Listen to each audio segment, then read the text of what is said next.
Praise lord. దేవుని ప్రశస్తమైన నామమునకు మహిమ కలుగునుగాక.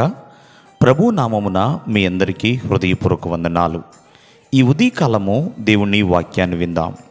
యోహాను రాసిన మొదటి పత్రిక 2వ అధ్యాయము 14వ వచనము.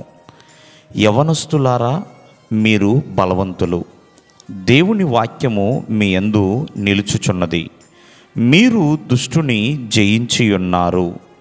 ప్రియమైన వాళ్ళారా, ఇక్కడ భక్తుడైన యోహాను యవనస్తుల గురించి రాస్తున్నాడండి.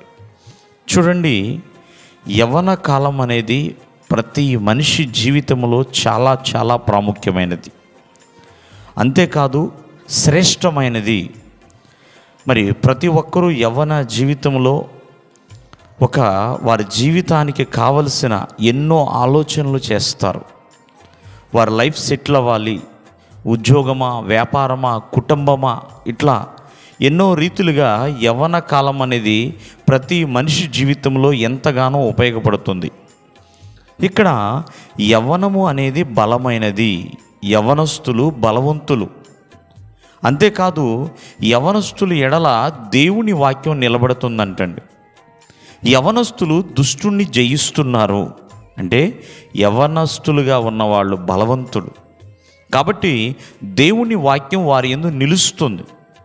అంటే దేవుడులో వారు నిలవబడగలిగిన వారు. అంతేకాదు దుష్టుడు అంటే అపవాది, సాతానుడండి, వారిని యవ్వన కాలంలో ఉన్నప్పుడే జయించవచ్చు. చూడండి, ఎంతోమంది యవ్వనస్తులు దేవుని సన్నిధిలో నిలవబడిన వారు ఉన్నారు, పాపానికి వ్యతిరేకంగా జీవించిన వారు ఉన్నారు, లోకానికి విరోధంగా జీవించిన వారు ఉన్నారండి. ఎంతోమంది యవనస్తులు శ్రేష్టముగా వారిని దేవుని కొరకు ప్రతిష్ఠించుకొని బ్రతికిన వారు ఉన్నారు. యథార్థతలో మాదిరిగా ఉన్న యవనస్తులు ఉన్నారు.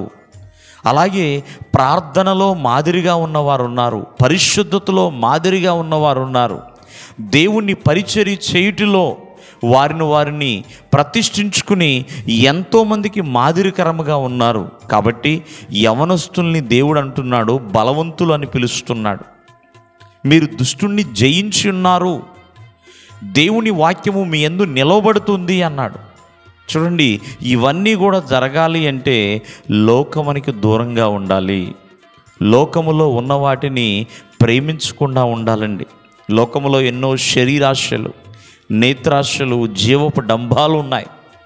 మరి వాటికి యవనస్తుడు కనుక లొంగిపోతే యవ్వన బలాన్ని పోగొట్టుకుంటాడు, యవ్వన కాలంలో ఉన్న విలువైన జీవితాన్ని పాడు చేసుకుంటాడు. కాబట్టి ప్రియ యవనస్తుడా, యవనస్తురాలా, ఈ ఉదయకాలం ముందు ఆలోచించు.